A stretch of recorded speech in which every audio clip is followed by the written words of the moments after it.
محمود غزنوی کا زمانہ تھا.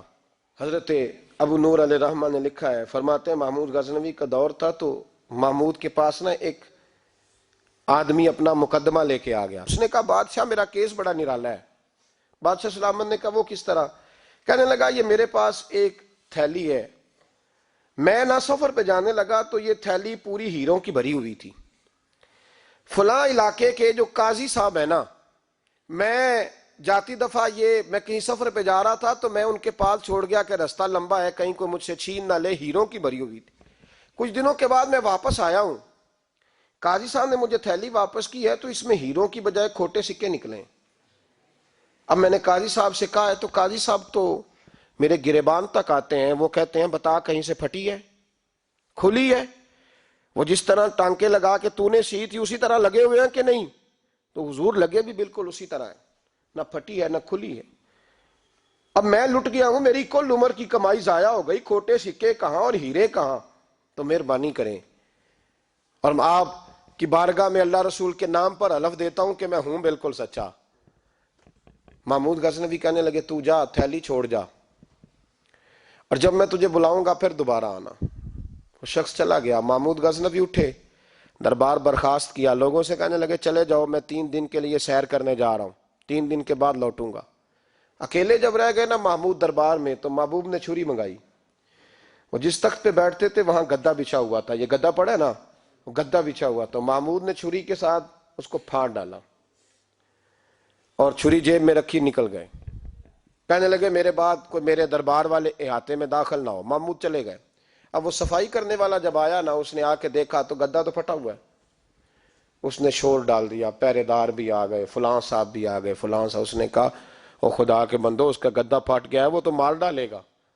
اس نے کہا تھا سوائے صفائی اور نگرانی والے کے دوسرا آئے کوئی نہ، اور یہاں آیا بھی کوئی نہیں. پہلے دن ہی پھٹا ہوا ہے تو لٹکا دے گا سب کو، کیا کریں؟ شور ہو گیا، سارے دربار کے ملازمین اکٹھے ہو گئے. ایک بندہ بولا، کہنے لگا فکر نہ کرو، میں کیسے بندے کو جانتا ہوں، اس طرح سیے گا کہ جس نے پھاڑا ہوگا اسے بھی پتہ نہیں چلے گا کہاں سے پھٹا تھا. ایسا بہترین رفو کرے گا کہ پتہ بھی. اس نے کہا یار ہم سارے 1 مہینے کی تنخواہ دیتے ہیں، 1 مہینے کی، تو بندہ بلا. وہ بلا لیا اس کو، اس کا نام محمد رفو گر تھا. وہ آیا، اس کو گدا دکھایا، اس کا یار اس طرح سینہ پتہ نہ چلے. اس نے کہا فکر ہی نہ کرو. اس نے سیدھی اگلے شام ہی لا کے بچھا دیا گدا. تیسرے دن بادشاہ سلامت آئے، آ کے پہلی نظر گدے پہ ڈالی. اس نے بلایا سب ملازمین کو، کہا کس نے سیا ہے؟ کہا جناب کیا ہوا؟ کہا یہ پھٹا ہوا تھا. کس نے؟ کہا نہیں پھٹا ہی نہیں. وہ کہنے لگے بنو بات، میں خود پھاڑ کے گیا تھا. تو بتاؤ صحیح سیا کس نے ہے؟ کہا جناب آپ پھاڑ کے گئے تھے تو بتایا کیوں نہیں؟ فرمانے لگے اسی لیے تو بتایا نہیں تھا کہ تم خود تحقیق کر لو. بلاؤ بتاؤ پھاڑا کس نے؟ احمد. سیا کس نے؟ تو بلا لیا. احمد رفو گر آ گیا.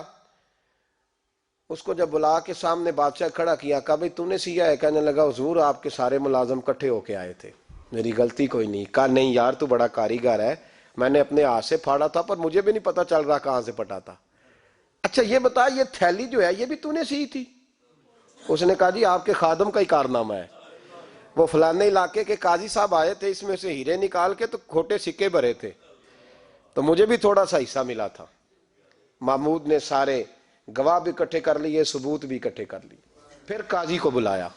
محمود غزنوی نے کہا قاضی صاحب آپ سے غلطی ہو گئی، غریب آدمی تھا، وہ لٹ گیا ہے، اس نے تو بڑی مشکل سے کچھ ہیرے جمع کیے تھے اور اس کی کل کائنات تھی، تو آپ اس کا مال اسے دے دیں، بات ختم. قاضی صاحب کہنے لگے آپ مجھ پہ الزام لگا رہے ہیں، سوال ہی نہیں پیدا ہوتا.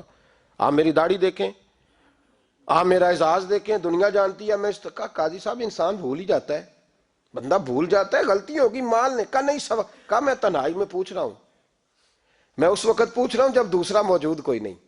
آج توبہ کر لے، میں کچھ نہیں کہوں گا، تو میری زبان پہ اعتبار کر، تجھے پتہ ہے میں جو کہتا ہوں اس پہ عمل بھی کرتا ہوں، باز آ جا. پر قاضی نے کہا نہیں میری غلطی کوئی نہیں. محمود نے پھر بڑے دربار میں بلا لیا، مجمع عام میں. مہلت کے دنوں میں جو توبہ کر لے وہ بچ جاتے ہیں، لیکن لوگ رسوائیوں کے دنوں میں پھر واپس لوٹتے ہیں اگلا گھر دیکھ کے، پھر حالات اور طرح کے ہو چکے ہوتے ہیں. جب بھرے دربار میں قاضی کو بلایا، بھائی تو مانتا ہے کہ نہیں؟ اس نے کہا نہیں. تو کہا بلاؤ احمد رفو گر کو. جب احمد رفو گر آیا تو بوڑھے قاضی کی ٹانگیں کانپنے لگی، جملے ٹوٹنے لگے. لفظ زمین پر گرنے لگے، بات صحیح نہیں ہوتی، زبان لڑکھڑانے لگی۔ محمود کہنے لگے قاضی میں نے تجھے کہا تھا وہاں مان جا بات، اب بھرے دربار میں بول۔ تو جب قاضی صاحب کی گردن خود بخود جھک گئی تو دنیا سمجھ گئی، کہا نکل جا میرے دربار سے۔ محمود بولے نکل جا، اتنی تجھے عزت دی، اتنی بڑی تنخواہ دی، قاضی بنایا، اور یہ تھوڑی سی رقم کے لیے، تھوڑی سی رقم کے لیے تو بددیانت ہو گیا، چل چلا جا، نکل۔ قاضی دربار سے نکلا تو لوگ لعنتیں برسانے لگے۔ کل جو دکانیں چھوڑ کے سلوٹ کرنے آتے تھے وہ کہنے لگے اس کی عمر دیکھو، اس کے کام دیکھو، دیکھو اس نے کیا کیا۔ گھر گیا، بچے جن کے لیے پاپ کمایا تھا، جنہاں لی تو پاپ کمائے ہن کتھے نہیں ہو تیرے کر دے، وہ بچے کہنے لگے ابا جی ہم تو سکول مدرسہ جانے کے قابل نہیں رہے، لوگ پوچھیں گے تو کیا امید تھی کہ بیوی ساتھ دے گی۔ وہ کہنے لگی میں میکے کیسے جاؤں گی، گلی کی عورتیں طرح طرح کی باتیں بناتی ہیں۔ اور بھائی کامیابیوں کے بڑے سربراہ ہوتے ہیں، کوئی کامیاب ہو جائے تو سارے کہتے ہیں میری سپورٹ سے ہوا ہے، ناکامیاں ہمیشہ یتیم ہوتی ہیں، ناکامیوں کا کوئی سربراہ نہیں ہوتا۔ جب تک تو قاضی تھا تو بڑے بات تھی، ہر بندہ کہتا تھا رشتہ دار ہے، رسوائی ہو گئی تو وہ تیری آنکھ ہو یا سنگ ملامت کی چبھن، کون پہنچا ہے میرے درد کی گہرائی تک، دور شہرت میں تو یاروں نے کیا یاد بہت، ساتھ آیا نہ کوئی کوچے رسوائی تک۔ اور میاں صاحب کہنے لگے ساری عمر ہی آٹا گد ہے، میں لکھاں کیتے نہیں پیڑے، اب وقت آیا ہی تے محمد بخشا کوئی نہیں ہوں بیٹھا نیڑے، حالات ہی بدل گئے۔